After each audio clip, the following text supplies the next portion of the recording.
Have you ever had a crush on a celebrity who did not know you existed? Hands, please. Thank you. If yes, then it is likely that you have experienced parasocial relationship. And if you ask me the same question, my answer is yes, I have. Because about a decade ago, I was once a huge fan of Justin Bieber. I knew everything about him, and I even cried when I knew he and Selena Gomez broke up. Funny, isn't it? But that was what happened when you are in a parasocial relationships. Greetings everyone, my name is Aqilah, and other than being a Justin Bieber fan, I am also a first-year psychology student in the National University of Malaysia. Parasocial relationships have gained in popularity as social media has taken over more and more aspects of our life, especially during the COVID-19 era.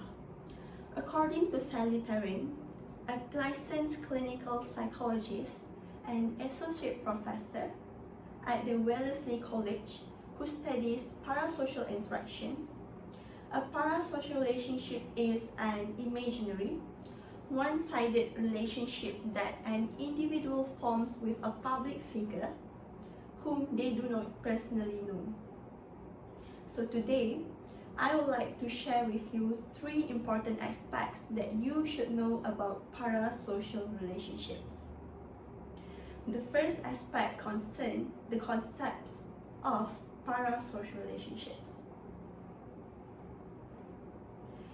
Media always played an important part in the growth of parasocial relationship. Initially, books, newspaper, radios, and televisions were used to connect celebrities with their fan bases.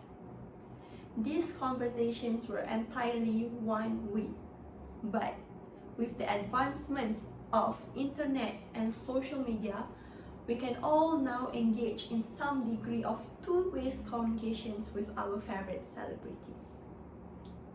So, why do we form parasocial relationships? According to research in 2010, our brains never evolved to distinguish between the person we hear and see through social media and those we hear and see in our real life. Therefore, we process and respond to these encounters, similarly leading to parasocial phenomenon in all its forms. The next aspect of parasocial relationship is the levels of parasocial relationships. There are 3 levels of parasocial relationship. The first level is entertainment social level. This is the least intense level, where celebrities exist to only amuse people. To give you an illustration, if you followed Kardashian's family because you find them entertaining, that was an example of the first level of parasocial relationships. The second level is the intense personal. People tend to develop personal connections with celebrity at this point. For instance, you became attached to one of the K-pop idol groups such as BTS. Then you feel so compelled to binge watch all of their videos on every platforms at all time. And the third level is the pathological borderline level. Obsessive fantasies and extreme behaviors are possible at this level, which is the most intense.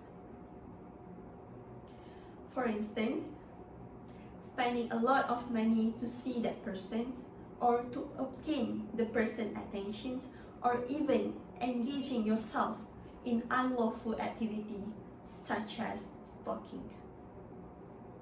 Now, I'd like to move on to my last point, which is the pros and cons of parasocial relationships. In general, parasocial relationships can add value to our social life and can be advantageous to our well-being.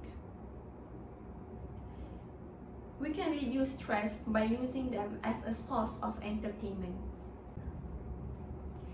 To give you an idea, we can find inspiration from them and also set a good example for ourselves through celebrities that we feel connected with.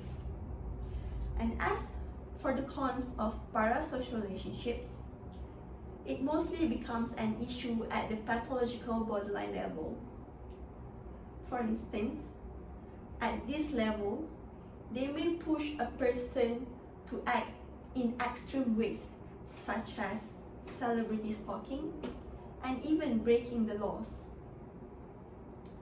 To conclude, the three important features that I shared with you are the concept of parasocial relationships, the levels of parasocial relationships, and the pros and cons of parasocial relationships. Thank you.